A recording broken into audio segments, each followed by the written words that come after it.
Hey, what's good, everybody? It's me, your hero, Benjamin Banks, and you're watching Leveling Up with Benjamin Banks, and it is a brand new episode of Who's That Cosplayer?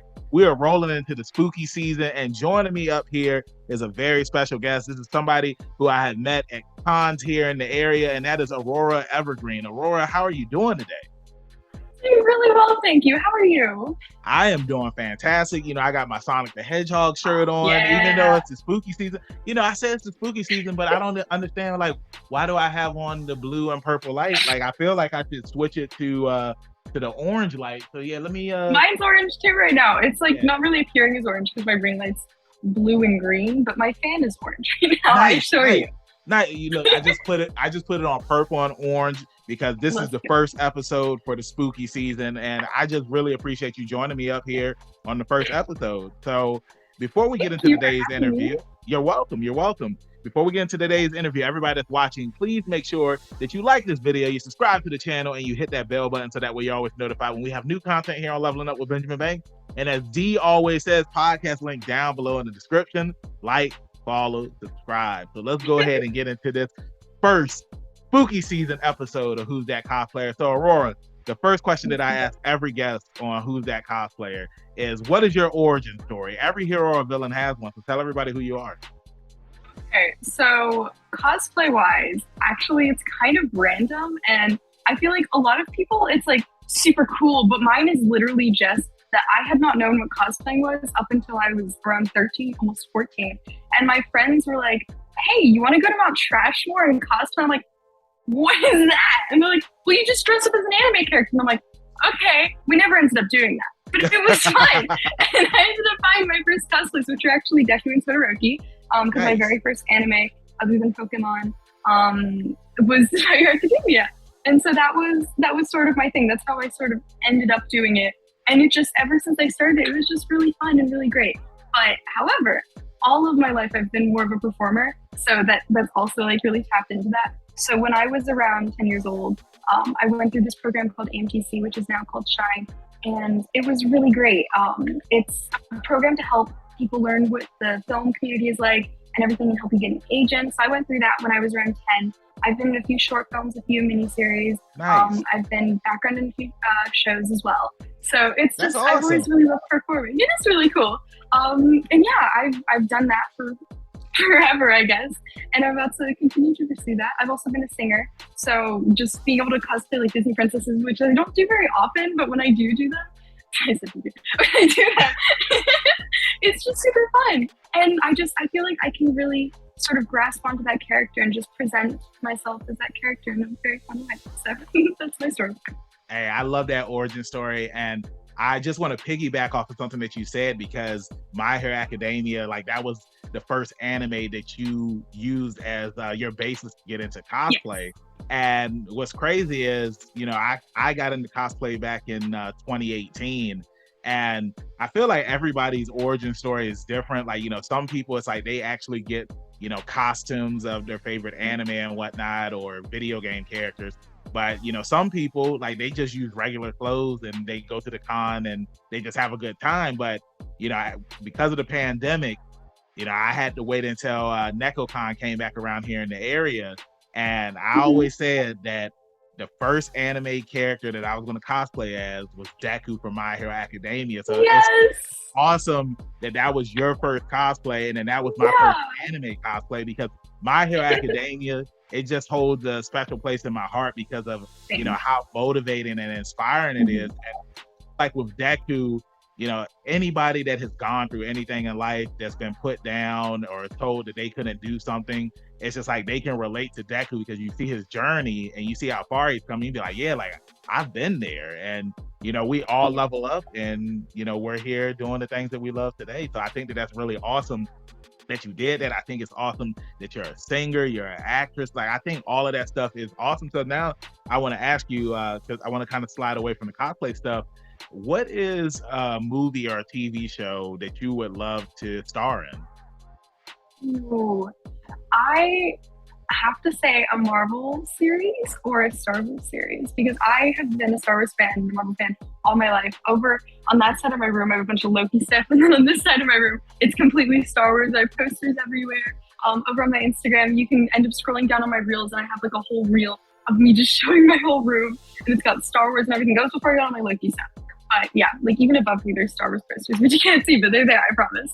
So it's really just definitely one of those, because those are just so important to me. So I would absolutely love that. So, because, I've seen your cosplay as Ahsoka, and the series is coming out. So is that a Star Wars series that you would love to be a part of? Oh, I do have to say, I would love to be a part of that. But at the same time, I'm also like, I really would love to be my own character in my own show for Star Wars, which is silly, but I really would. That would be something that's just sort of a dream for me. It's just being able to either be my own superhero, maybe even a villain. I think I could totally play or just, a Jedi or a bounty hunter. I mean, I'm down. Yeah. Just get me up this. And it's crazy because with the way that the Star Wars universe is now, and like you have all of these different series coming out, it's like they kind of, stepped away from the Skywalkers and the Jedi and the Sith and everything. And I think that it's refreshing to see that stuff, like with the Mandalorian and what was the other show? I mean, they did Obi-Wan, but I feel like Obi-Wan as well. Yeah, so it's just, I think it's cool that it's like they're exploring other stuff in the universe. And I was going to piggyback off of what you just said, and I wanted to know if you like what would you like to see next in the Star Wars universe that hasn't been done before?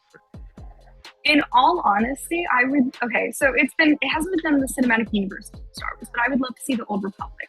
So I used to play this game, and Star Wars: The Old Republic, an amazing game. If you haven't played it, go check it out. There's an amazing story. It's super interactive. It's just beautiful. The animation, it's older, but they're remaking it, so I'm really excited about that. I will say, however, I wish that they would redo the Boba Fett series, because Boba Fett is actually my favorite Star Wars character and has been since I was 10 years old, because I read these books about him as a kid growing up and what it was like for him to be on his own in this huge galaxy. It was beautiful.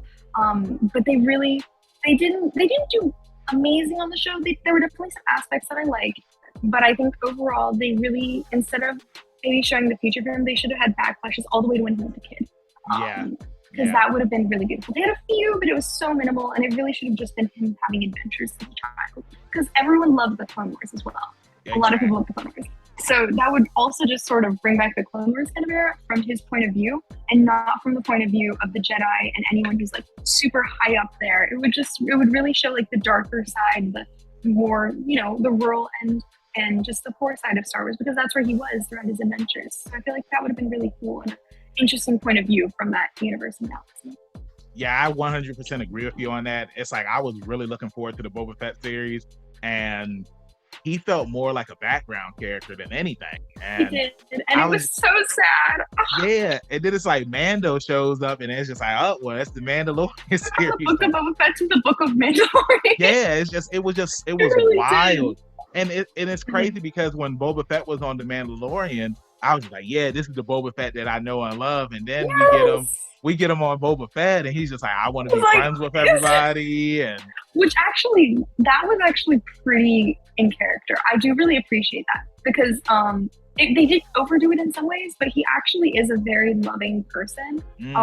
For example, a scene in the book from when he was a child, and this book was canon until Disney bought it. Now it's in Legends, which is still sort of canon, and they actually kept a lot of aspects in the show, like his love for animals. So he was actually very empathetic in the book and actually saved children from slavery, even when it was against what people had said to do. He was very empathetic and very kind and loving. And so I really liked that aspect personally, of him wanting to bring everyone together, because, and in my opinion, and from what I saw growing up, is that that's who he was. And he wanted to be like his father because he loved his father, and because his father loved him. And he wanted other people to have a family. He also grew up without a mom, and that was really difficult for him. So I think he really he wanted kids to not have to go through what he had to go through. So that's my opinion. Who's that cosplayer? Bumblebee is Cosplay. All right. So now, going back to the cosplay stuff, you said that My Hero, Deku, Todoroki, those were like your first cosplays. But how was it when you went to your first con? Like, how was that experience? That was interesting. There were good parts and bad parts, I will say. I was 14 and I'm 17 now. I'm almost 18. I'll be 18 in 2 months. But I was 14. So I believe it was back 2019, late 2019. And this was like several months after I got my first cosplays. I went as Deku the first day and Todoroki the second day. So Deku's hero costume, Todoroki's just the gym uniform. So it was actually Hampton Comic-Con, which is the con that we met at, which is cool. But it was good. It was good. I met a lot of really cool people. There was a Deadpool cosplayer who was really fun. I met a bunch of other My Hero Academia people. There was at one point where I was like the only Deku for some reason. That was really surprising. And there was an All Might, and there was like a bunch of other like Bakugos and Ochakos, and we all got in a circle. And they were like, "Eat this, young Midoriya!" And we did like this huge TikTok video, and it was so funny. But it was good. It was good. There were definitely a few interesting experiences. But I mean, you get those at a lot of cons, and it was my first con, so I didn't know what was going on. I feel you. But it was good overall. It was very good. It's crazy that you said that like you were the only Deku, because it's like I feel like whenever I'm Deku and I go to cons, I feel like I'm the only one there, and then like after a while, some more Deku show up and whatnot. But I always feel so good. When I cosplayed them at NecoCon last year, like I was the only one there at the time, and like there were so many other My Hero Academia cosplayers, and I'm one of those type of cosplayers. Like if I'm Deku, like I act like I'm Deku. So it's like me too. I do that too. So it's like if I see somebody cosplaying as Todoroki, I'm like, it's your quirk, not his. You know what I'm saying? And then it's like if I'm my best friend. And then it's like if I cosplay as Jotaro, it's like people be like, "Oh man, your Jotaro's awesome." I'm just like, "Yar." They're like, "Good freaking grief!" Like, what do you want? So it's just it's cool how cosplay lets you act and be these characters. So I want to ask you, like, out of all of the cosplays that you've done, like, what are your top 3? Oh, okay. So I've done 83 cosplays. 83? 83 cosplays. 83 cosplays. Wow. So that's a difficult question for me. It also varies because my opinion changes very quickly when it comes to things. So I do have to say I love my Ahsoka cosplay. And I love each of them for very different reasons. So Ahsoka, I really love being able to interact with people because whenever people come up to me, it's always just so wonderful because I get to act like her, and she was like a childhood hero of mine. So I really love that one.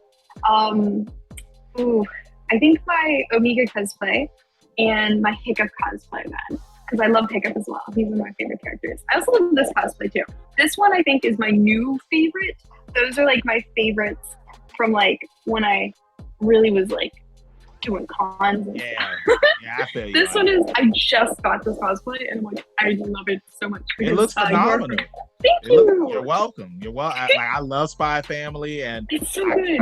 I can't wait until it comes back. Like I love the music, I love the comedy, and it's just a feel good show. I feel like when it comes to anime, sometimes you have like so much action and you have so much violence and stuff. And I mean, there's action and violence in this show, but it's on the level of something that you would see like in Lupin the Third or something like that. And I love Lupin the Third. So like, that's the reason why I love SpyxFamily, and I can't wait for it to come back. So, to piggyback off of what I had asked you earlier about like your first con experience, what is it like now, being a seasoned vet and, having 83 costumes and going to these cons for years? Like, what is the experience like now? Well, it's definitely difficult to pick which cosplays to do. That's for sure. I'll end up picking one like 3 months in advance and then change it a week before.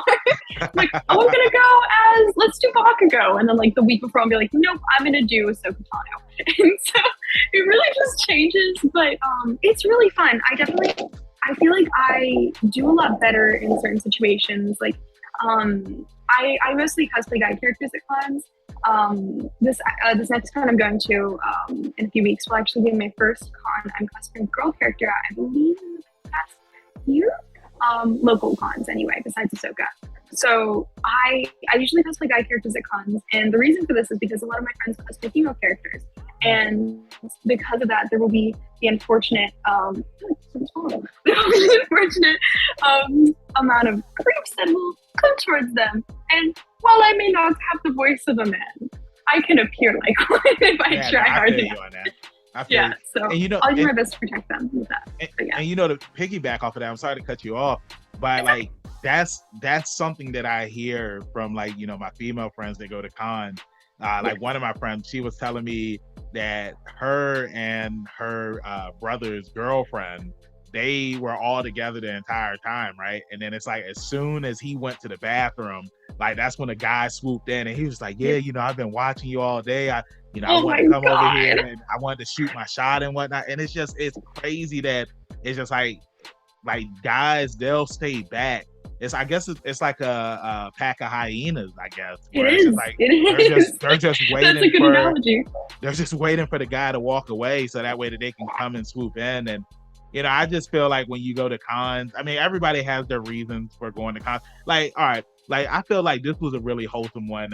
When we were at NecoCon last year and we had interviewed somebody, and I always asked, like, you know, what are you looking most forward to here at the con? And the guy, he was just like, I'm just really hoping to find the love of my life. And I was just like, I said, that's really wholesome. Like, you know, I wasn't expecting that. And I really hope that he found the love of his life, because it's just, you know, because it's like some guys like, yeah, I'm just here looking for girls and whatnot, but he was just like, I'm looking for the love of my life. It was a true anime like moment. So yeah, I hope if he sees this interview, I hope that you found the love of your life. And if I see you at NecoCon, yeah, you know, I hope that he found her.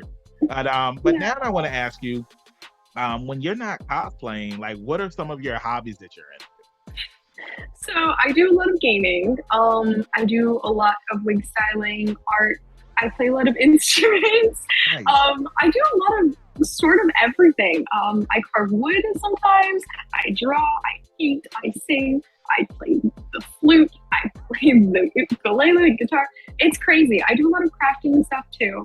I like to consider myself a really big musical / creative person. Sorry, I feel like my headband's falling off. Yeah, no, you're that, and I also watch a lot of TV. So I've been homeschooled since I was, oh gosh, how old was I? I don't know. I was going into 4th grade. And so I've been homeschooled since then. But I do this thing called unschooling. So I don't really have an extracurricular class. I don't do like online school or anything like that. I really just sort of teach myself. I'm my own teacher. I learn what I want to learn when I want to learn it. And it works really well for me. So nice. I have a lot of free time. So yeah, most of the stuff I do involves just watching TV or doing random crafts or playing fun games with my friends. That's awesome. That's awesome. So, you know, like I said, we're in the spooky season and you say you watch a lot of TV. So I got to ask you, what's one of your favorite horror movies? I actually don't watch horror movies, but I don't know. Is this considered a horror movie? I do like A Quiet Place. I don't remember what it's called. It's it's like a thriller. Yeah, like a horror thriller. I'm about to look it up, but I mean, like I would consider A Quiet Place a horror. I would too, because that's the scariest movie I've ever seen. It's the one with Jim from The Office. Yes. Yeah, that one. Yes, I really okay. Sorry. No, I'm sorry. It's considered a horror thriller. It is. Okay, cool. Yeah, then probably that one, because that's the scariest one I've seen. I mean, I was gonna say Nightmare Before Christmas, but that's not really horror. It's just nice. Better. I mean, like, it's a Halloween movie. I mean, you know, and it's like, just because this is spooky season, you know, I mean, like, you could tell me like some of your favorite Halloween movies as well if you don't really watch horror like that. Nightmare Before Christmas, I think that's it. That's all I've seen. So interesting story from A Quiet Place too. I went to go see it when it came out, and you know how in the movie, like, they use like a bunch of different sounds and, you know, like they amplify things. And I was watching the movie, and then like all of a sudden, because they had amplified the sound so loud, like I couldn't hear out of my right ear, and I was just like, yo, like, what is going on? And I haven't watched that movie since, because I'm just afraid that if I put it on again, like, something's going to happen. But they're coming out with a 3rd one, and of course I have to see it, you know. So I haven't even seen the 2nd one. I'm too scared. I mean, it's good. I think if you enjoyed the 1st one, I think that you'll enjoy the 2nd one. I liked it, but it was terrifying, and I'm like, do I want to watch it again? No. Did I like it? I think so. I feel you on that. Not so much. I watched it at like 11 p.m. and it was with my family. I don't know why we decided to watch it that late, but it was horrible. So I just also had like my headphone in one ear, and I was also watching Robert Eddie K on YouTube, and I was like, this is keeping me sane and happy, and I'm not scared the entire time. No, it was so scary though, because I had to go do laundry afterwards, and I was like, I don't want to make a sound. No, I totally. That's funny, man. It's just crazy how, like, you know, horror movies can do that. Because when I was in the 3rd grade, I watched this movie called Pet Sematary 2, and I was over at my friend's house, and like the movie was just so scary. Like I left while I was watching it, and I had nightmares about that movie all the way until I was in I think the 6th or the 7th grade. And it was just, wow. I'm like, why do I keep having nightmares about this movie? But then I finally watched it and I was good. But it's just like, woo, you know, sometimes horror movies, they get you like that, man. Yeah, it definitely is. So final question for you, because like I said, this is the spooky season. What are you doing to celebrate Halloween this year? Ooh. So I'm actually moving in a few weeks, and I will be moving to Georgia, and I will be there literally like a week and a half before Halloween. So I'm like, oh gosh, what is going to be unpacked? Usually I've done like Among Us, Spider-Man, but like Venom Spider-Man. So like half of my face was covered in venom with like a really creepy smile, because I'm really big into SFX and everything. This year I'm not 100% sure, but when I just celebrate Halloween in general, because actually fall and Halloween are one of my favorite holidays and favorite seasons. So I really like the idea of the aesthetic and just the pretty oranges, and so I'll decorate in oranges. I'm like the only one who does that, because you're not supposed to whatever it's called, decorations, which I totally understand. It's a pain, but yeah, I think that's probably what I'll end up doing. I really would like to do that one ghost trend on TikTok, where one person has like the ghost sheet on, and then one person has like the pumpkin on their head, and you go out in like the woods and just do a photo shoot. So I think that's what I'm gonna probably be doing. That sounds sweet, man. And I can't wait to see the photos and whatnot. I can't wait to see the TikTok video. So Aurora, thank you so much for joining me up here on Who's That Cosplayer. Before I let you go, let everybody in social media land know where they can find you at. Oh, okay. So I have TikTok and I have Instagram. Same handle, Aurora_Evergreen. And I think that's it. You can find my link tree in case I'm forgetting anything, because I probably am. But you know, it's there.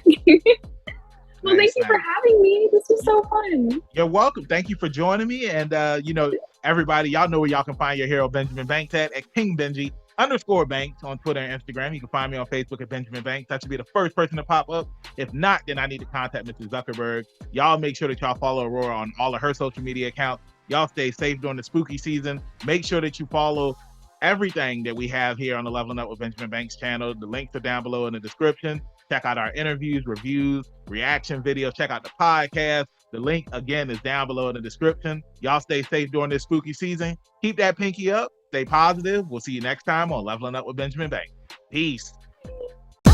Thanks again, everybody, for watching another episode of Leveling Up with Benjamin Banks. Make sure you like, follow, subscribe to the channel. Podcast, we got that too. Make sure you give us a thumbs up and hit that bell for further episodes and notifications. Thanks a lot to our patrons. And if you don't mind, join the Patreon. We'll be having new specials coming up soon.